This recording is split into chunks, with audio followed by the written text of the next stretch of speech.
Olá, povo de Deus! Eu me chamo Saniele Ribeiro. Estamos aqui estudando um pouquinho mais sobre a Bíblia e hoje estamos no estudo 7.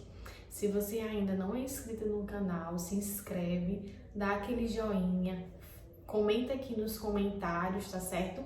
E tire suas dúvidas conosco, certo? Estamos no estudo 7 e hoje vamos falar um pouquinho sobre a volta de Jesus. Se você ainda não assistiu os vídeos anteriores, eu recomendo que você assista todos os vídeos para que você possa ter uma sequência do estudo, certo? Então vamos lá comigo. Antes, eu peço que vocês peguem a Bíblia de vocês para que vocês comparem tudo aquilo que a gente está estudando aqui e também vejam os versículos que aqui são citados, certo? Então vamos lá. Como eu falei, é a volta de Jesus, o estudo de hoje. A introdução é a seguinte: desde que nossos primeiros pais transpuseram dos portais do Éden, depois de terem desobedecido ao Criador, os filhos de Deus aguardam o dia em que o pecado e suas tristes consequências terão fim. Profetas, apóstolos e cristãos de todos os tempos têm anunciado esse dia, alicerçados na garantia dada pelo próprio Cristo. Assim, seu retorno à Terra é a bendita esperança que conforta o coração dos seus seguidores, quando estes se deparam com o sofrimento, a dor, o pranto e a morte ao longo da jornada terrestre. A sombra do mal passará, a noite do pecado terá fim, um novo amanhecer raiará, marcando o início de um novo tempo para os filhos de Deus. Que bênção! Eu almejo estar nesse dia e eu convido você. Deus está te convidando para também fazer parte deste povo. Então, a primeira pergunta está em João 14, de 1 ao 3.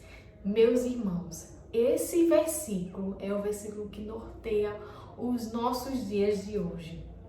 Ele diz assim, vou até pegar aqui a minha Bíblia. João 14, do 1 ao 3, diz assim: e não se turbe o vosso coração, credes em Deus, credes também em mim.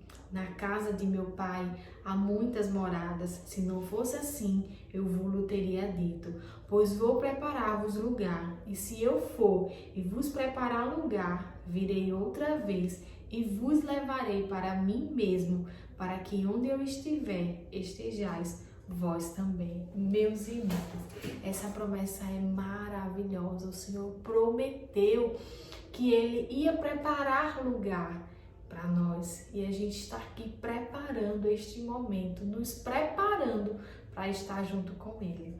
A primeira pergunta diz assim: qual é a maior promessa que Jesus nos fez? E quando eu for e vos preparar lugar, voltarei e vos levarei para mim mesmo. Que bênção! Isso é o que nos fortifica, isso é o que nos deixa, que nos faz acordar todos os dias com essa certeza de que Deus vai estar onde quer que a gente esteja, mas também Ele está preparando para que a gente esteja no paraíso junto com Ele. A segunda pergunta diz assim: podemos marcar uma data para a segunda vinda de Cristo? Está em Mateus 24, 36. Eu vou ler com vocês também 24, 36, que diz o seguinte: 24, 36. Porém, naquele dia e hora, ninguém sabe, nem os anjos dos céus, nem o Filho, mas unicamente meu Pai. Então, ninguém sabe a volta, quando será a volta de Cristo. A terceira pergunta, meus irmãos, está em Mateus 24, 30, também 31, Apocalipse 1, 7, Atos 1, 11. Essas perguntas são verdadeiras ou falsas? Então vamos lá. Como será a volta de Cristo? Como Jesus virá? Então, Cristo virá como um ladrão, tomando muitos de surpresa?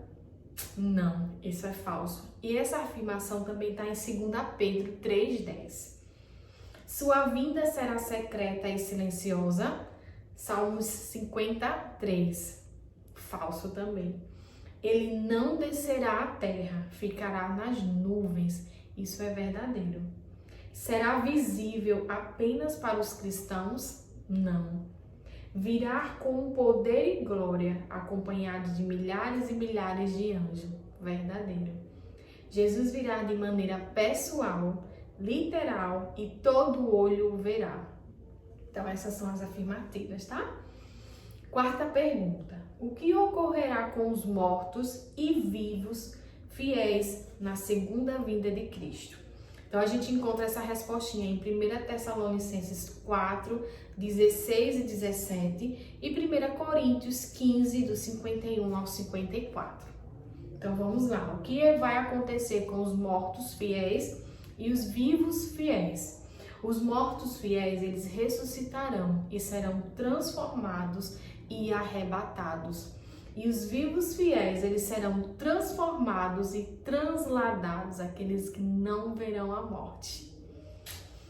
Eu quero estar neste dia, meu Deus.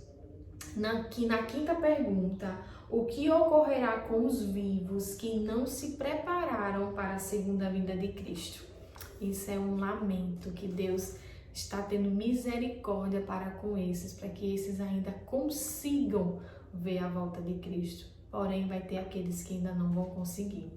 Essa resposta ela vai estar em Apocalipse 6, 17, do 15 ao 17, e Apocalipse 9, 6 e Tessalonicenses 2, 8. Vamos ver o que vai acontecer com eles.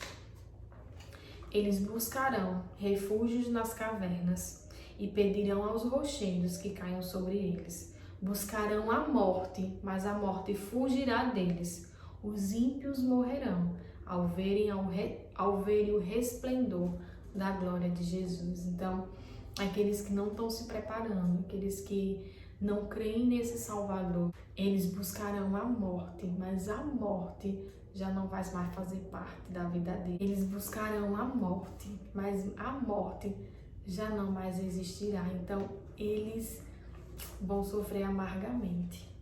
Eu não quero fazer parte deste povo. Eu quero fazer parte do povo eleito de Cristo. Na sexta pergunta, de quantas ressurreições a Bíblia fala? Está em João 5, 28 e 29, em Daniel 12, 2. Ela fala apenas de 2 ressurreições. A primeira é a ressurreição da vida, né? E a segunda é a ressurreição do juízo, com a morte eterna, certo? A sétima questão fala o seguinte: quanto tempo existiria entre a primeira e a segunda ressurreição? Está em Apocalipse 26. Existirá 1000 anos. E os detalhes desse assunto a gente vai ver na próxima lição, certo? Na oitava pergunta, qual será o cântico dos salvos naquele grandioso dia? Isaías 25, 9. Eis que este é o nosso Deus em quem esperávamos. Na sua salvação exultaremos e nos alegraremos.